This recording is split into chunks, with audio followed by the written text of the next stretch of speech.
Welcome to the Bold Goal Crusher podcast. For anyone looking to stop letting life get in the way and start crushing bold goals. I'm your host, Sara Mayer, and I'm thrilled to navigate this journey with you because it's time to start boldly achieving without working double time. So let's dive in.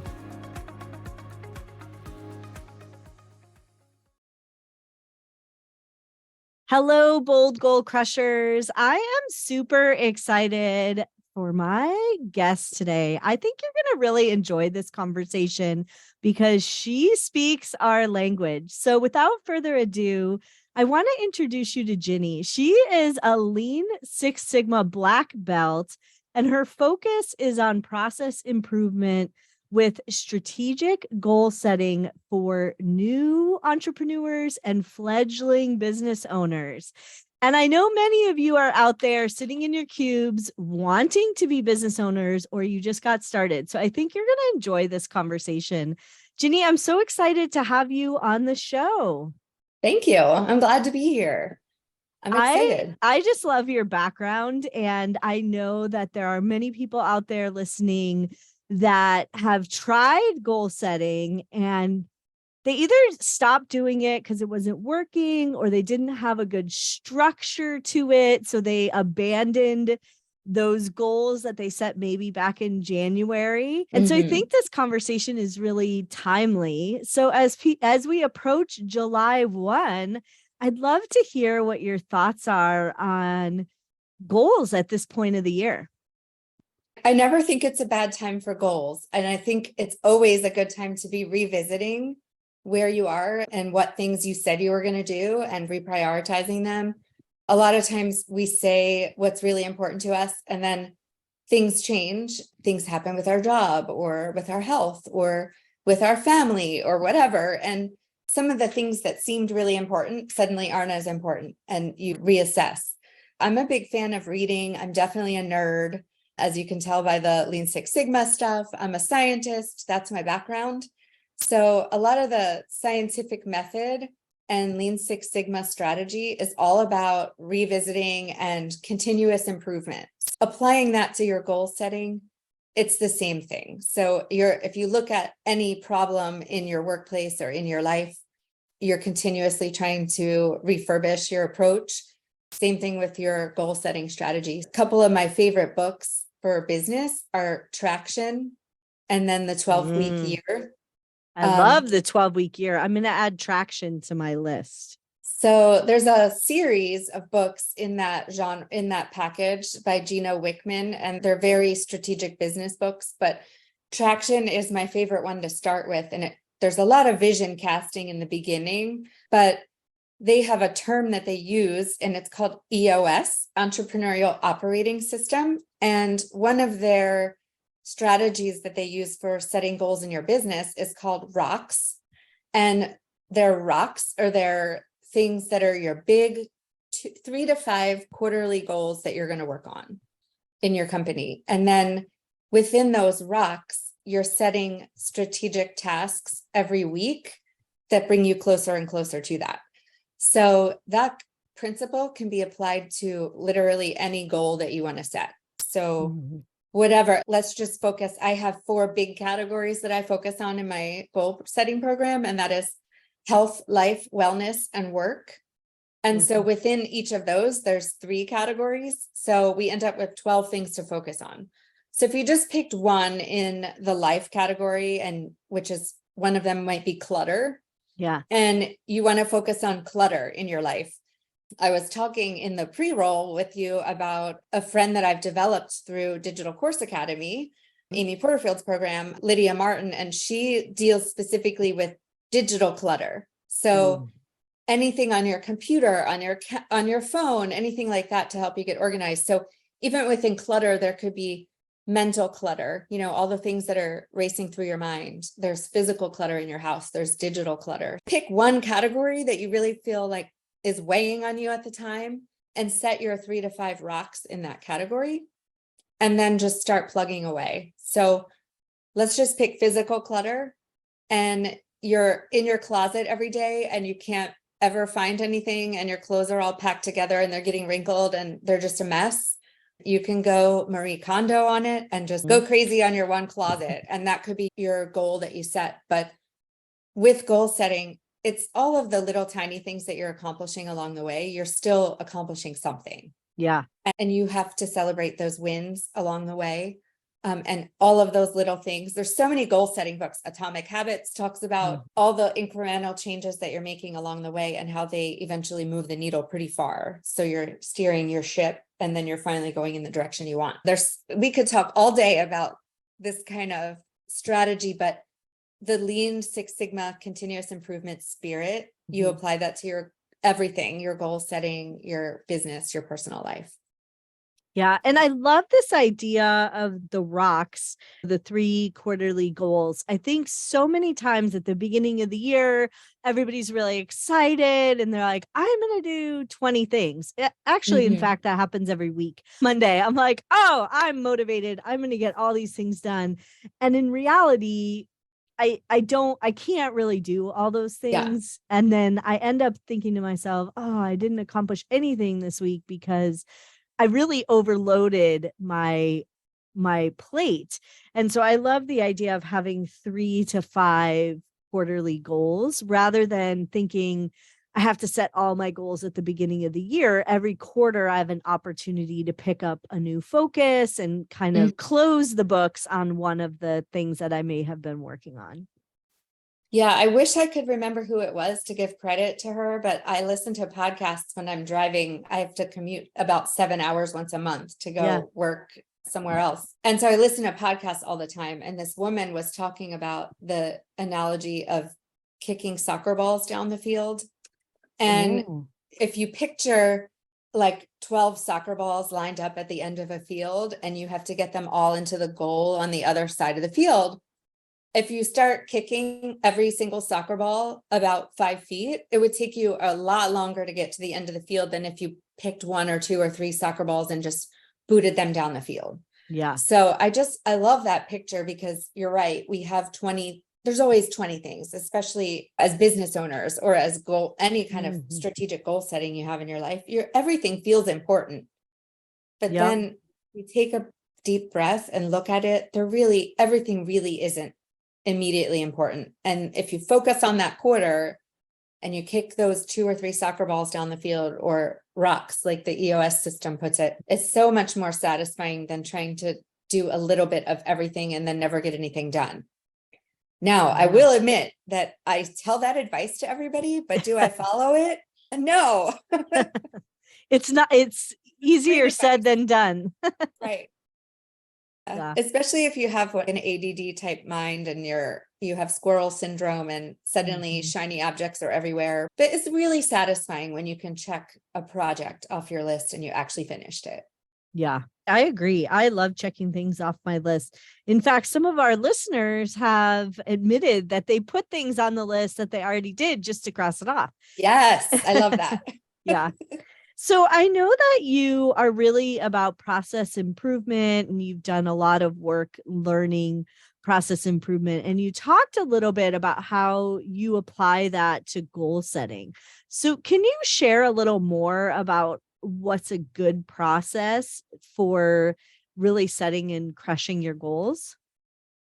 So I can touch a little bit on the Lean Six Sigma process, which is there's an acronym. It doesn't even make sense. It's not cute or anything, but it's DMAIC, DMAIC. And that is define, measure, analyze, improve, and control. Basically, the first step for define, you want to define your problem. So whatever goal you're setting, it starts with a problem or something you want to accomplish. So problem sounds like a negative word, but you want to lose weight, you want to organize something, you want to start a business, buy a house. It's all something you want to accomplish. So if you just think of that as your problem that you're going to solve, you have to really clearly define your problem. That would be the define step.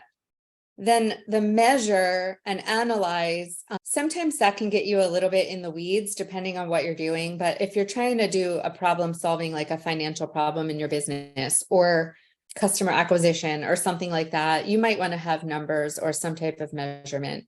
And then that kind of goes along with your SMART goals. You want to make them measurable. And then the improve and control, those are all, that's a really important piece, those last two things. So your improvement that you're going to do is like your detailed strategy that you're going to do. And then the control piece is probably the most important. So you work really hard. Your project is cleaning out your closet. You organize it. Having a system to make sure that it stays that way is really important, or you're going to be straight back in the same thing. So that's one kind of bucket of strategy that I use for some of the really complicated things that actually need to be figured out and solved. My strategy that I teach in my workshops is a 3-step process, and it's really simple. It's identify, prioritize, plan. I like that. The identify step, I like to use the word brain dump a lot. You just literally set a timer, and whatever you're working on or whatever you're unhappy with, as I have a process of walking through 12 different categories in this way, but whatever it is that you want to work on in your life, just sit down and set a timer for 2 or 3 minutes and literally write down everything that comes out of your mind that you want to do. So you're starting a business, brain dump everything that you need to do to start it, and don't criticize in brainstorming fashion. Just put it all out there. And that does 2 things. First of all, it gets it all out on paper so that you can organize it later. Second of all, clears your mental clutter so that you don't have all those things in your head distracting you and making you feel stressed out. So that's the identify step. You write it all down. Then you're going to look at that list and give yourself another 2 to 3 minutes to prioritize. And you can do whatever works for you. You can highlight all the most important things in pink. You can put a star next to them. Whatever, underline them. But the things that are going to move the needle the most or make you feel the best if you get them done, mark those somehow. And those are going to be the things that you're going to prioritize. Doesn't mean you forget everything else on your list from your brain dump, but those things can be there when you get around to them later. But you're going to get some real satisfaction from getting those really important things done that popped out of your head. And then part of the prioritization is also looking at how long it's going to take you to do each thing. Some of those things might take you months or years to do. For example, quitting smoking or losing 50 pounds. You're not going to do that in a day or in a week. You're going to have to plan a long-term strategy. Some things are going to take you a day. Cleaning out your closet, it might take you 6 months to get around to doing it, but when you actually do it, it's only going to take you a day to do it. So looking at things like that, because if you find something that hits both of those points, it brings you a lot of joy or satisfaction to get it done, and it only takes a day or a week. Those are the things that you want to zero in on right away and just get those done so that you can feel really good. And then the planning part is those long-term goals, really planning out your strategy week by week so that you can start plugging away. Because losing 50 pounds, we all know, I always want to lose 50 pounds. It's not going to happen unless I set important things each week, like moving my body and meal planning on Sundays, or whatever practical thing you can think of that can really help you with whatever you're trying to work on. Identify, prioritize, plan. And then there's a piece that I feel like I'm going to add to my workshop, which is we've been adding just organically, and that is the accountability portion. So you can identify, prioritize, and plan all you want. But if you never have somebody to check back with you or some form of accountability, it's all just going to keep staying on your list of things that you never do. Yeah. And I think one of the cool things I like about this is that sometimes people have these goals that are really lofty and they don't know where to get started. And this putting things in priorities gets everything out of your head, and then you can create priorities. And so I always like to think about writing a book, because a lot of people can relate to that. I want to write a book. They can figure out how it goes. And when you first are excited about it, I'm going to write about this, I'm going to write about that, and I'm going to write about that. And then you're like, who am I going to dedicate it to? And, oh, what should my picture be on the cover? And there's all these other things that creep up. And with using this system, you would identify it, and then you can take all that stuff that needs to happen put it in priority order. Now, I would say probably the dedication is not the highest priority. You may want to write that first just to check it off. But it captures, when you use the system that you just described, it captures all those things so you don't lose them in your excitement about the goal. And then it allows you to move forward with the things that, to use your other analogy, kick the ball down the soccer field. Yeah. And then as far as just trying to track all your things, it really just depends on what kind of person you are. Some people like paper. Some people, because I'm a scientist and analytical like that, I really like to use Excel when I'm planning things out. But I also like using the app Todoist. Yeah. It's really simple. A lot of people like Monday. So don't be afraid to use these kind of tools that are either digital or even just a really good planner to really track everything. It doesn't have to be one thing. You can track all of your goals in those kind of things. So you can do this whole process and then make a vision board too. So you can do a lot of little strategies to help you stay on task with things. Yeah. I love that. I use Asana. That's my platform of choice. But I also love a good little notebook. This is my notebook for one of the projects I was working on, and all my notes are in here. And so I think finding that what is going to work for you is really what that's about. But it's also about integrating it into your daily life, because if it's this big lofty goal and you don't bring it into your daily life, gets in the way. Emails, texts, like you talked about, decluttering stuff, like text, we get notifications from every app on the planet about stuff that maybe we don't even need to know about. But those are the things that get in the way when maybe our goal is really big and it may be something we need to learn in order to get it done. Sure. Yeah. All right. So it's July coming up. So now people, may be on track with their goals or may not. Like, how do you suggest people take stock in where they're at and maybe either get back on track or decide that maybe those goals weren't things that they truly wanted in the first place? What's your process thought around July 1? Yeah, just what we've been talking about already. It depends on whether they actually captured their goals in that first thing, that first step of identify. So whatever way people have set their goals in the past, I think it's time to take a look at all of the things they wrote down and really take stock of whether those things are even important. And in the process improvement world, we can either adapt or adopt or abandon. So you don't have, just because you thought something was important in January doesn't mean that it has to be important now. So I think it's really fine to give yourself permission to abandon something and let it go. Yeah. And then refocus and do a new brain dump. Yeah. I don't think we have to only do this in January. I think we can do a brain dump every quarter or whenever you feel like. If you want to have a quarterly meeting in your office, everybody can contribute to the office brain dump. And then in the traction strategy, it is a collaborative thing that everybody's picking their rocks for the business. And then individually, everybody has their rocks for the quarter and everything aligns with the main focus. Yeah. It could be in your family, it could be your personal stuff, but yeah, I don't think there's any shame in reassessing in July 1 and deciding that the things you thought were important in January are no longer important to you. Yeah. And I love this idea of having a meeting, and some of the listeners are sole entrepreneurs, but you can have a meeting with yourself.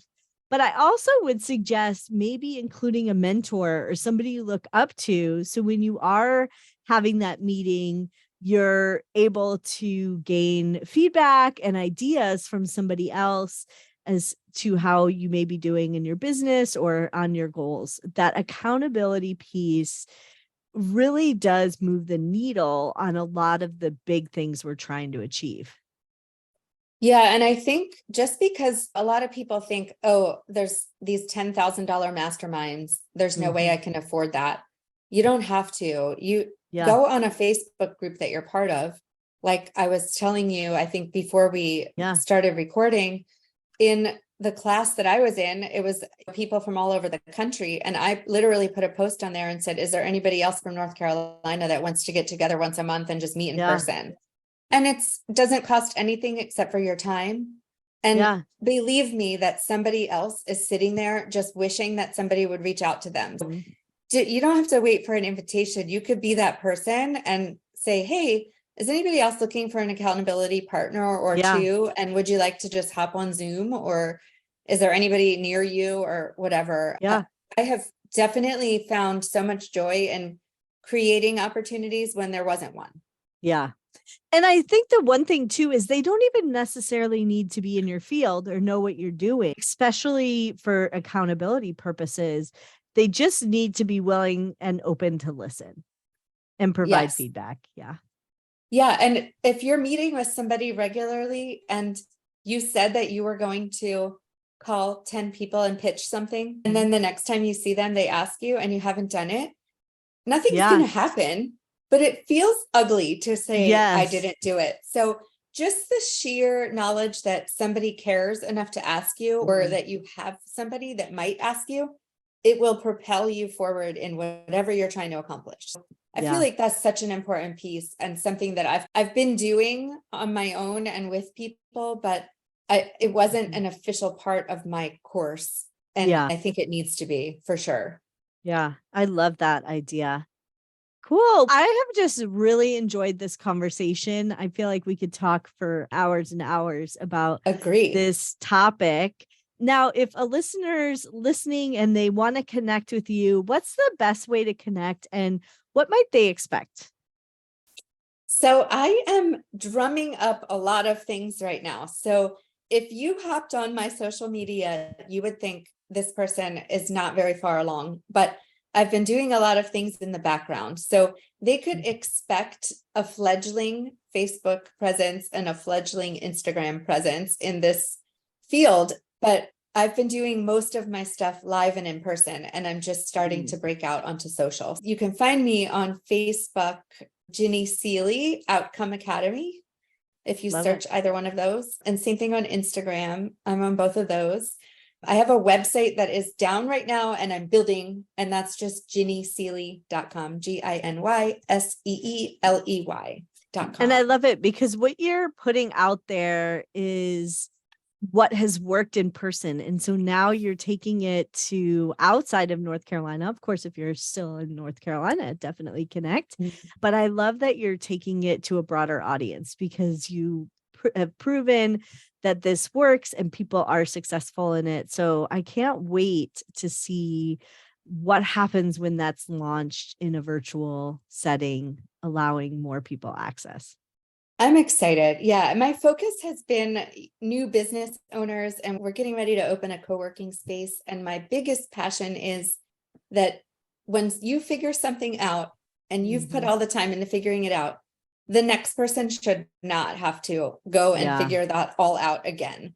So that has been my focus, just creating in-person communities where people can share knowledge, and they're all starting businesses and we're all at different phases. And so it's been a real joy to connect other women with each other and do that. So the goal setting piece has been really inspirational to them. So I am excited to bring it to more people, but if people can have some grace and bear with me, it is coming, but it is just coming. So I'm excited. That's great.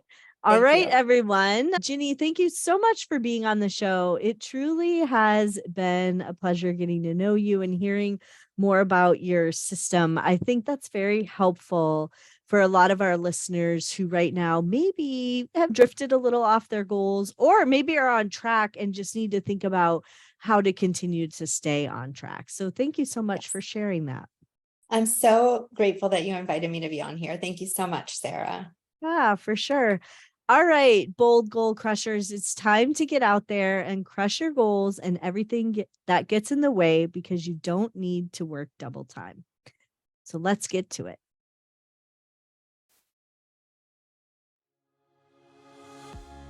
Thank you for tuning in to the Bold Goal Crusher podcast, where we crush goals and everything that gets in the way. I always love to support my community. I look forward to seeing you crush your goals this year.